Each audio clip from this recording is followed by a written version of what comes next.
Hello, everyone, and thank you for joining What Your Shoppers Really Think. My name is Blaze, and I will be your moderator today. Joining us to speak will be Kathryn Koegel, Director of Content at Criteo Brand Solutions. If at any time you want to join the conversation, please use the hashtag #VibrantFuture and tweet at Criteo. If you have questions you'd like us to answer, we will answer all questions at the end of the presentation. Just go ahead and click the little question box, and you should see that icon or a little gray box, and enter your question, and we'll get to it at the end. So what will we be talking about today? First, we'll be talking through the omni-shopping imperative and really breaking down the omni-channel behaviors that we're seeing around most shoppers. Then we'll talk a little bit about what shoppers want from retailers and what shoppers want online. From there, we'll dive into the trends of 2018 and what we expect to see given our research. From there, I'll hand it off to Kathryn. Great, thanks, Blaze. And, I think it's a very exciting time to be talking about these issues. First off, we're just a little bit more than 1 week out from a pretty big day. Blaze, do you have an idea what that day is? Maybe. You tell me. It's Black Friday, and indeed, Black Friday will be the biggest day in e-commerce that we have yet seen. But, before we go into that, I want to talk about the nature of omnishopping. Omnishopping is really defining what happened in retail this year and is kind of the culmination of trends that we've seen over the last few years. First off, what is an omnishopper?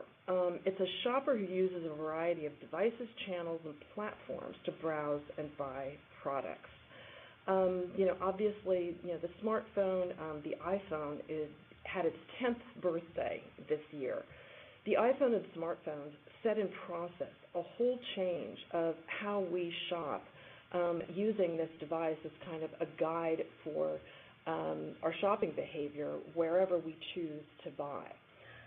Just how common is omnishopping?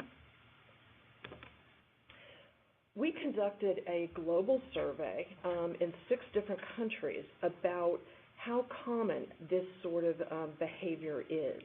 And we found out that more than 3/4 of the shoppers we surveyed engaged in both researching a product online, buying it in store, or seeing something in store and then buying it offline. Why do we care about omnishopping? Simply because people who engage in this sort of complex shopping, they're more valuable to marketers. Around the world, they typically spend double digits over people who choose to buy things in one channel versus another. And we should note that a number of terms kind of came to the forefront in the United States and other countries this year that I think it's important people understand what these terms mean. Showrooming, which is the act of sort of seeing a product in a store but deciding to buy it from that particular retailer's site. The opposite of something like that is something called scan and scram, which we're trying to prevent, which is seeing something in a store but perhaps buying it from a retailer like Amazon. Web rooming is the new name for what we've seen since really the beginning of e-commerce, which is somebody researching something online. Online is an amazing way that shoppers are getting the information they need to make a purchase decision, but then buying it in store. Click and collect as a term, I think, really broke out in the United States this year. It's buying something online, but then picking it up in a store or at some kind of a dedicated kiosk. We'll go into all the different retailers in the U.S. that are all over this. It is a very common thing that's gone on in the UK with retailers like Asda, Argos, and Tesco for some time, and especially in France at Auchan. Retailers are very concerned about how do I get people in store? Well, if they buy it on your website and you have them pick it up in the store for convenience, they're there. You have an opportunity to engage them and sell them more than they were initially planning to. The next thing is click and ship. This is seeing something in a store, but buying it on your phone because either it's a different version of something that you saw in that store, or you simply want to skip that line when you're in a store. Think of this as something like going into Toys R Us, and the last thing you want to do is wait in a long line of people. You lock into that specific doll. I'll even tell you which dolls are the hot ones this season, and you have it shipped home, so you can quickly get in and out. In the United States, web rooming and showrooming are the most common behaviors. Web rooming, as I mentioned, is this browsing things online, but then purchasing them in a retail store. Showrooming is the next line here that has the longest ones, etc. But even things like, buying something on your phone from a retail store from that retailer's website is becoming more common here. If you were to look at these numbers for the UK and France, probably click and collect would lead these things because it is something so commonly done by their major retailers. Next one, please.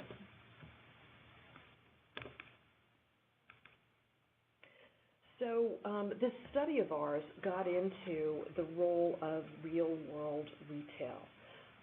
There's so many discussions of, the number of storefronts that are closing. That's one piece of the picture. The United States is known as being the country in the world that has the most square footage dedicated to retail. I think what we're seeing is somewhat of a right-sizing of retail and kind of a transformation of retail driven by some consumer behavior that I'll explore now. We were interested in our survey of getting at why is it that somebody shops in-store versus online. And if you look at these two different statements, at first they seem to contradict. 75% of shoppers said that they preferred to shop online as much as possible, but 80% of them also said that they look forward to shopping in stores when they have the time. This kind of nearly equal balance actually played out in each of the countries that we surveyed.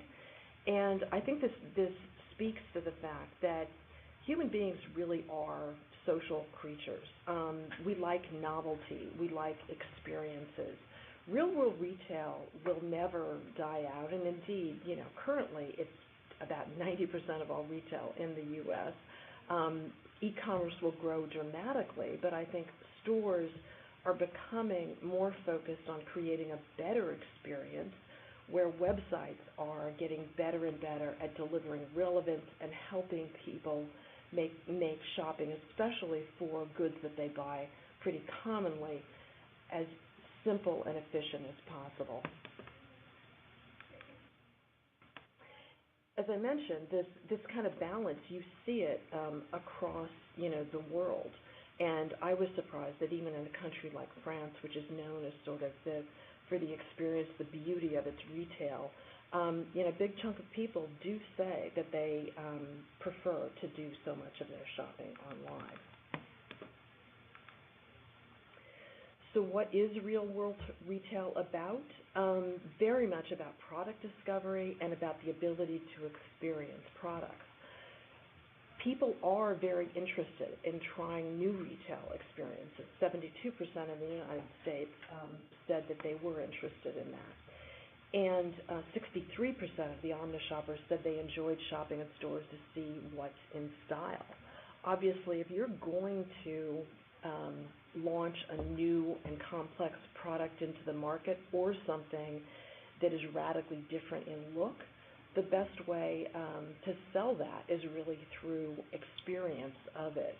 A perfect example of something like this, of the newness and the experience, is something like an Echo device. As we'll talk about, Amazon has been making all kinds of efforts to actually get people to experience that product, and it's selling extraordinarily well. But imagine even explaining what that is to somebody, a year ago. So what is the new retail about? when you ask people what are the factors that make them more likely to shop in a retail store, we're a country of people who tend to drive where we're going, et cetera. So the actual location of a store, has always been one of the most important things. It's why people pay for the real estate on Fifth Avenue in New York City or on Rodeo Drive in Beverly Hills. And across the country, just having that store in the path of where someone is going day to day is important. And then obviously, if I need that product, I will stop somewhere to get it, et cetera. But what's more interesting is that I think we're in an era where having salespeople who are better trained is incredibly important. Having more unique merchandise. Whenever I travel in other countries, I'm always kind of astonished that merchandise mix tends to be pretty consistent globally. I think shoppers accept that, and globalization is a great thing in some ways, but they also crave things that are unique. And as we'll talk about the youngest shoppers, uniqueness is an incredibly important, of products is an important sort of self-definition as shoppers, emerge into the market, et cetera. People also want better ways to try the product. Those of you who go to department stores know that, or even various clothing merchants, it's kind of hard to try things on when you have to wait for someone to open a changing room, et cetera. I think shoppers are ready for a better experience.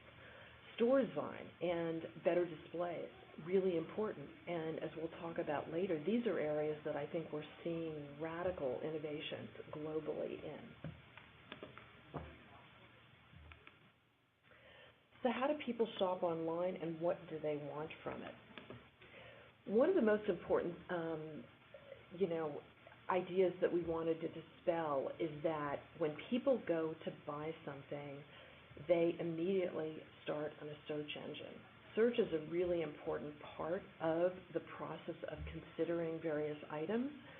But if people know what type of item they want to purchase, they don't tend to go to a search engine, and this is a global kind of phenomenon. They go to other sites. This is where retail sites and brand sites have become more and more important. People already have their purchase, their purchase methodology connected with some of the major retailers, and it's just easier if I know that I am looking for that hot doll. Why don't I go to the site where I know it will be and I can quickly check out that item? Then if you sort of break this out even on a global level into how people started their search, if they knew the type of item or the exact item, significant percentage start at retail websites. It varies somewhat in different countries. People are the most likely to be using retail sites actually in Brazil, which is a country where Amazon has a much more limited presence. The other thing is that they're not set on one particular site and that they always go back to that. Across the world, people say that a significant percentage of them say that they often visit multiple websites to compare products. And this isn't driven entirely by price. People, for an array of factors, they will switch sites, and we'll go into the next one, which is why. Obviously, having the best selection is really important. Here, the information is broken out by product category. In a category like baby, people want as many different options as possible. And also, they're really interested in reading some, product reviews. I want to hear from another parent, et cetera. So these are areas where brands really need to step up and give as much information as possible and be able to fine-tune those product descriptions. It's absolutely crucial, and there now are sort of emerging vendors that are helping brands kind of more curate and make sure that the right product information gets out there with the right item. I'll give you sort of a silly example of this. That got very cold in New York. I needed a dog sweater. Yes, something as silly as that. And the website had the wrong information, so that led to a return. You've got to connect the right information with the right product. Product reviews. It's really important to sort of curate these if you're a retailer. Are you surfacing the best ones to the top, the ones that are also the most credible? Shoppers are, have become very educated in their pursuit. And the interesting thing we find is that the youngest generation, so Gen Z, those who are, say, roughly between 12 and 22 or 24, they seem to be the ones that are the most frustrated with the online experience. We found that 38% of them said that they were finding it difficult to find what they need and love online. And the most interesting fact of that is that that's 11 points or less satisfied than the baby boomers, who tend to be the most satisfied with their online experience. So what does that tell us we need to do to attract these younger shoppers? We asked our omnishoppers how e-commerce sites could improve conversions. The first thing I think was actually the most interesting factor. Free return shipping is actually more important than discounts available. Here is an area where I think Amazon introduced this into the market, and retailers, are wise to just give shoppers the confidence that they can return something with ease. We'll talk a bit further about what some retailers are doing to make that even easier. Online chatbots have become much more common, and it's a really efficient way to get people information. Having reviews organized by relevance. As we know, there's a flood of just reviews, some of which may not be reliable, some of which may. Having the retailers I mentioned curate the reviews is a really positive best practice. Having better product images. If you look, 34% of people in general said this. The number goes up much, much higher when you get to the youngest shoppers. These are people conditioned by, they're the Instagram generation. They want really to be able to see what this product really is like. So, going the next step and being able to rotate a product, especially a clothing item, is important. And then just generally having better and more appealing photos. Okay, we'll go on to the next. So, given that our omnishoppers have really told us what they're looking for, how does that play out in the retail world today? Since we are so close to the end of the year and really looking at what we think will emerge next year, we wanted to focus on 10 key trends that we are seeing in the market and really give a chance to highlight retailers that are absolutely getting with the omnishopping mandate have been this year and are making really smart moves into the future. First off, we're seeing the power of collaboration. I was writing about AI and voice-activated commerce a while ago, and I thought it was really interesting that the market talked about how Amazon was just going to run away with everything with the success of their Echo devices. Well, Google Home devices are actually selling extremely well, and then come August, Google did the smartest thing they could possibly do. They made a partnership with Walmart. They are now the de facto provider on Google Home. So when I am doing my shopping via, voice commerce, which has become pretty common in my household, I can say, okay, Google, order toilet paper, and she will say to you, would you like me to fulfill that via Walmart? It gets commerce much closer to that point of frictionless commerce, etc. Some other interesting partnerships. to that issue of making it easier to return things. Walmart also made a deal with Lord & Taylor. So if you happen to buy any product, it doesn't have to be a clothing product and are near a Lord & Taylor, you can return that product then and there, making it that much easier. Another smart thing that's going on is various retailers partnering for both the smaller retailer to gain broader distribution and for the bigger retailer to get a younger shopper in store. A great example of that is Sephora, which made a partnership with JCPenney. You won't see all the separate makeup counters in JCPenney anymore. You will see Sephora managing that whole process. For those of you who aren't familiar with Sephora, Sephora is the runaway hit among female millennials in terms of cosmetic shopping, and they've really taken the whole customer experience and having really well-trained personnel to new heights. Amazon also very interested in people being able to exchange things simply. They made a partnership with Kohl's where they will take any Amazon product back and give you your refund, etc. An extension of those sort of things that Amazon was doing is really the push towards convenience. Last year we saw that two-day shipping had now become the norm. Shoppers, especially in urban markets, they want things fast. They want it, either on their doorstep, and getting it there even faster than two-day is becoming more and more common.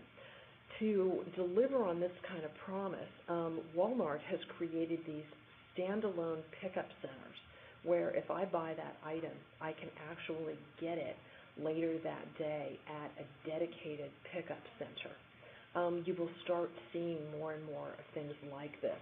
Those of you in the UK have, it's all over the UK with a company like Argos having kind of click and collect lockers, even at train stations. So if I want my groceries, I get off the train and I'm able to pick it up on my way home. Walmart also did something I think that is such a great, sharing economy kind of activity. They're going to be compensating their workers to actually, on their way to work or coming home, to make deliveries of products via jet. Once again, being able to deliver things quickly. The ultimate example of convenience in shopping is having sort of an entirely cashless experience. This is a photo of the Amazon Go experience, which currently is only in Seattle, but there have been leaked information that they may be opening up to 1,200 of these nationally, and then roll some out in London. They're basically small convenience stores for sort of grocery type items, prepared meals. You have your app that's on your phone in your pocket. You walk in, you walk out. It automatically registers that you've bought that product. Expect more retailers to be sort of trying new paymentless systems like that.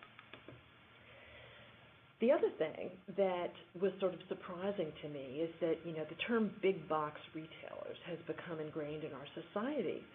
But and there probably will be no more growth nationally from our biggest, retailers like Walmart, Target, Tesco, etc. All of these retailers are starting smaller initiatives. I was fortunate enough to go to Bentonville this summer, which is where Walmart is globally headed. That entire city is an incubator for new Walmart store ideas. Walmart has something called Neighborhood Market. Open 24 hours, you get in, you get out. It's tailored to a more urban environment. In the United States, millennials are more likely to be moving to urban areas. They may not even have cars. Having smaller formats that fit their lifestyle is important. And I know as a parent and a shopper, I was thrilled with the idea of these smaller grocery stores because you just don't have the time to wade through a giant store every week. This photo here is of the new Target that is in New York City. It's one of the smallest Targets ever created, but once again, designed for urban, millennial, two incomes, no kids experiences. Target is also creating showrooms on university campuses where you see on the left there. This is a kiosk that is within the University of Virginia, where you go in there and they're just displays of some key items you might want. You do click and ship to get those items.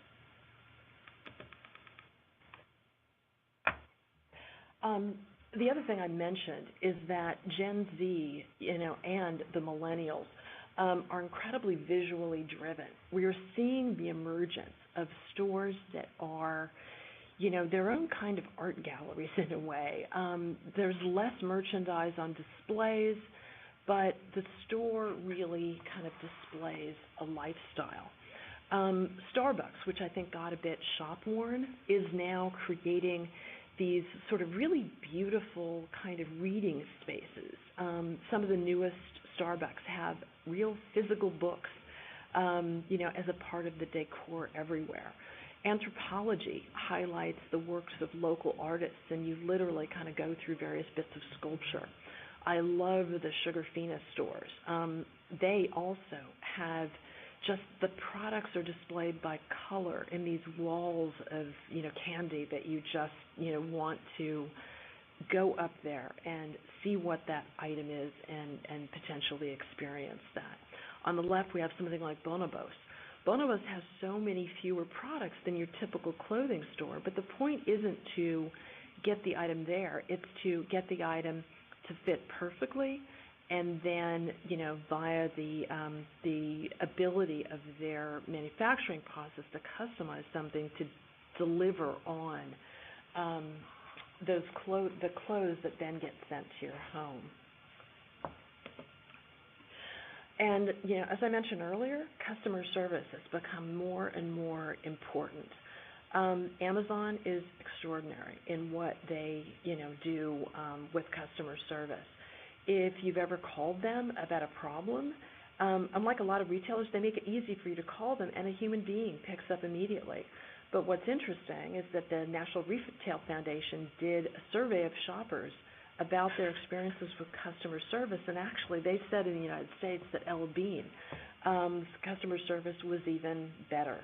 I think it's exciting, too, that retailers are seriously taking a look at what they're paying their workers, and the model here is to really something more like an Apple store, where people are excited to go talk to a genius. That genius is paid well and has really valuable information to impart.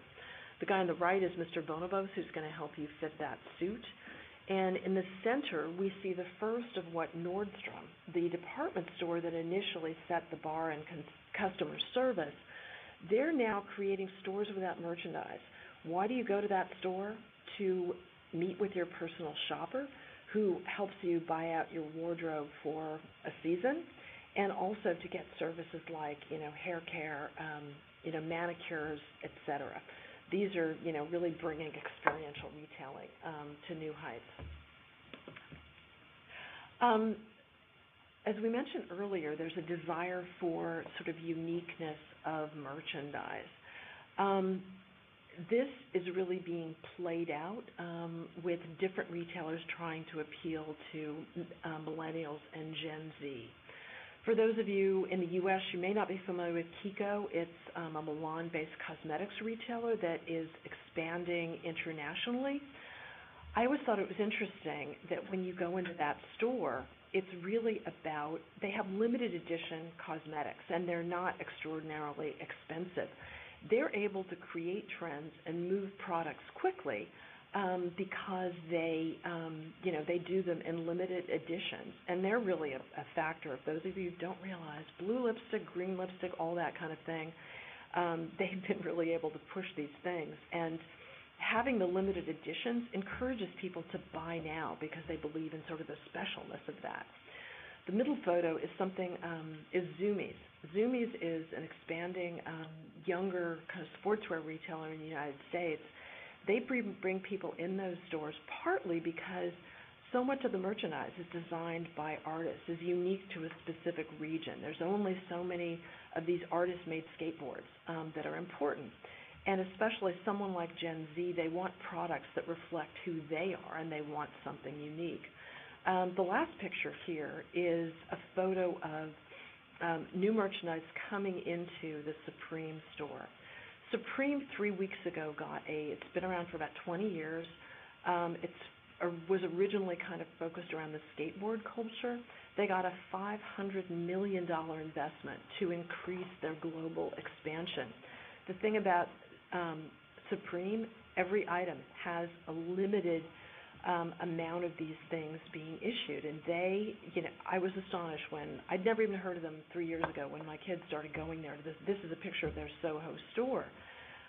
You have to wait in line every single time that you go into that store, and I think we're going to see more retailers limiting the sheer amount of things they have and making them more unique.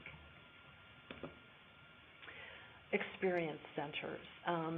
Supreme, they've got skateboard ramps in some of their stores. Under Armour, Nike, Adidas, they all are creating stores. The wonderful new ones in Chicago especially, and there's a great, fabulous new one, Nike store in London, where you can play basketball. You're using different augmented reality techniques to show you what you might look like with a product, etc. Italy, which aims to bring the food culture of Italy to the world, now has 28 locations around the world where you don't just go there to buy different food products to cook. You might learn how to cook it, and also you go to one of 4 restaurants within there. And I defy anyone to actually show up there to buy their lunch that doesn't buy something else. The last photo is of the Westfield Mall in downtown Manhattan, which is now on the site of the Old World Trade Center. It's both a spectacular building and a place where you go to experience art, musical performances. Some of this kind of thing has been going on for a while, but we're seeing more and more malls kind of reinvigorating themselves by having the kind of movie theaters where you have food, a meal within a movie theater, the kind of place that you want to go back into. If you live in an area and you've never been to a Westfield Mall anywhere in the world, absolutely go in there. See what they are doing with smaller stores. They're more beautiful, but they encourage you to interact with the merchandise. Did I go back one or not? As I mentioned, something like a Westfield Mall, there are giant video screens everywhere. Some of those video screens are becoming interactive. You pull out your phone, they might show an item. I might be able to buy that item, etc. There are a number of retailers that are really leading the charge on making, using augmented reality to enhance the experience. Sephora has augmented reality for various makeup looks, as does the left is Charlotte Tilbury, which is a UK-based retailer now expanding in the US that is competing with Sephora, but they're much more focused in their merchandise. They also use augmented reality. IKEA, globally, you can now preview furniture in your home through their app that's useful on an iPad or even on your smartphone. Uniqlo is also doing this kind of magic mirror device. At some point, we may be like some of the stores where you literally will be tapping these mirrors I try something on in one color, I can tap the mirror, see it in another size, another color, and then tap that mirror to have that product clicked and shipped. And now I'm going to talk about an acronym that I didn't even know existed until about a month ago. It now seems that the term for retail in the real world and for that experience is IRL. The trend of online goes offline has been pretty well documented. The New York Times on Monday did a whole piece on fashion that starts online and then goes into the real world experience. Walmart is all over this. You may be surprised that Walmart is now the owner of Bonobos and of ModCloth. ModCloth is kind of a vintage-inspired millennial clothing store. Away, which specializes in high-end travel, now has retail locations. Rent the Runway, which has become another popular millennial trend, renting products rather than actually owning them. You can go in the store now, try on that look that you might wear to a wedding, and have it clicked and shipped. I was surprised to see that YouTube is opening stores. They want to sell YouTube-branded merchandise and anything around the whole lifestyle of video creation. When I started looking into this, there are so many examples, it doesn't stop. Athleta, they now have stores. Boll & Branch, a houseware retailer. On the far right is Warby Parker. I didn't believe that you could get people to actually buy eyeglasses online. You can, but Warby Parker has found that every market where they open a physical store, they nearly double the amount of merchandise that they sell in that market. This one image is of the world's first pin-focused store. That is a very hot Gen Z trend of having these pins to define your clothing and make it more unique. They're everywhere. The final point about in real life is that if Amazon believes this is the way to go, I think it might be a good idea. I happened to be in Europe when Amazon bought Whole Foods, and I think the reaction of people, like us who work in retail-related industries was, wow. They immediately bought their way into 12% of the U.S. grocery market. Why did they do that? Because, there's a huge overlap with their Amazon Fresh business, but a couple of other things. It gives them a real-world sort of focus group scenario to gather more data on how people shop in real life, and it's the most efficient way to actually distribute groceries is to be able to do it through a retail footprint. In the middle there, we see Amazon Books. I believe they're up to about 7 stores in the United States. A London store is supposed to open, I believe, by the end of the year. If you haven't been to one of these stores, they're fascinating. Amazon may have killed the bookstore, but now they're bringing it back, but in a more aesthetic way with personnel who are highly trained. All the books are face out so that you get to really experience them more. You don't have to hunt through things. And obviously, it's another way to sell all those different voice-driven devices that they're out there with. And the final one are the Amazon Go stores that we'll probably all be seeing more of. So how do you get to the point of this omnichannel retailing?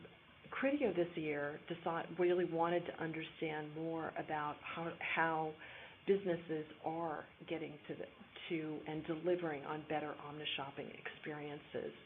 They commissioned a study from Forbes, which went out globally to 500 different executives who represented both marketers and retailers. And they found out that data collaboratives are a way that retailers and marketers are standing up to both Amazon, the Amazons, the Facebooks of the world, because they are enabling them to increase revenues, profits, and customer satisfaction. If you want to deliver a personalized experience, you have to have the broadest data set possible. A company that exemplifies that is Criteo.